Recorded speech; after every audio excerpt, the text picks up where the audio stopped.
and that may be a factor in this fight.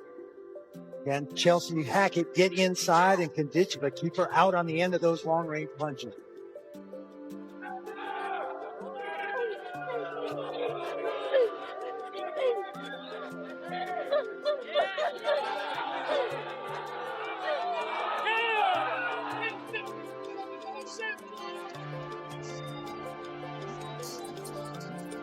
Chelsea Hackett is a reality TV star. She'd built her name in front of cameras, producers, and audiences that applaud on cue and quickly forgets bad moments when the next scene begins. Somewhere along the way, she convinced herself that fighting worked the same way. To her, MMA seemed easier than reality television, a role to play, a character to perform, and a storyline she could control with the right words at the right time. But that mindset, that single miscalculation, may ultimately go down as the biggest mistake of her career. I wasn't getting matched.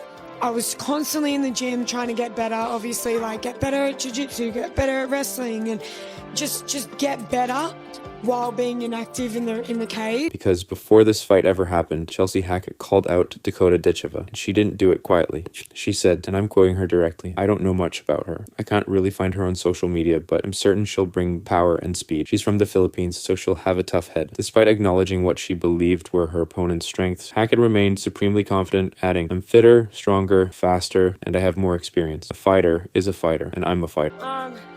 Don't know much about her. Can't really find her on social media, so but I'm certain that she'll bring power, speed. She's from the Philippines, so she'll have a tough head.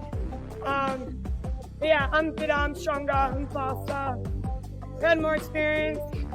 A fighter's a fighter, so I'm a fighter. That sink in. A reality TV star looking across the cage at one of the most dangerous flyweights in the sport and deciding that the smart move was to talk like she had already won before a single punch, kick, knee, or elbow had been thrown. This wasn't some throwaway line. It was a calculated shot aimed directly at Dakota Ditcheva's credibility as a fighter. Hackett wasn't just saying she would win the fight. She was saying Dakota didn't even belong in the same conversation. Fitter, stronger, faster, more experienced. 4 claims stacked one on top of the other, designed to make Dakota look small and overmatched before either woman had thrown a single strike in anger. I mean, I'm happy to get the job done. You know, I want to fight again in November, so it's nice to get out without any injuries. But and you know, I've been training a long time now, so I would like to have a little bit longer in the cage. But I can start. It's a classic move in combat sports. Get inside your opponent's head before the cage door even closes. Make them question themselves and make the fans question them too. But that strategy only works if there's something behind it, some real evidence to back up the talk. And here's the part that should have worried Team Hackett from the very beginning. Dakota Ditcheva doesn't respond to noise the way most fighters do. She doesn't get rattled. She doesn't fire back with words. Instead, she gets quiet, focused, and almost unnervingly calm. And quiet from Dakota is far more dangerous than anything shouted across a press conference or posted on social media. Right hand. Oh, big one. Dakota Ditcheva, right hand and a hammer face.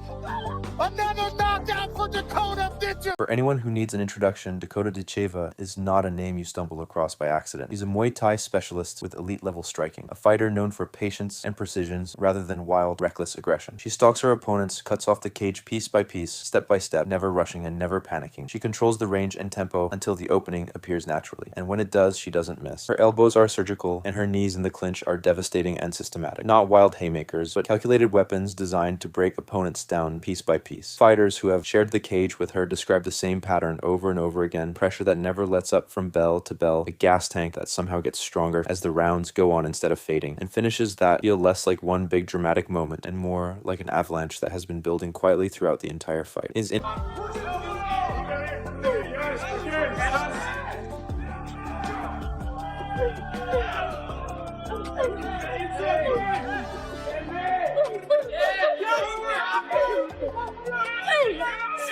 Stop. Your fake.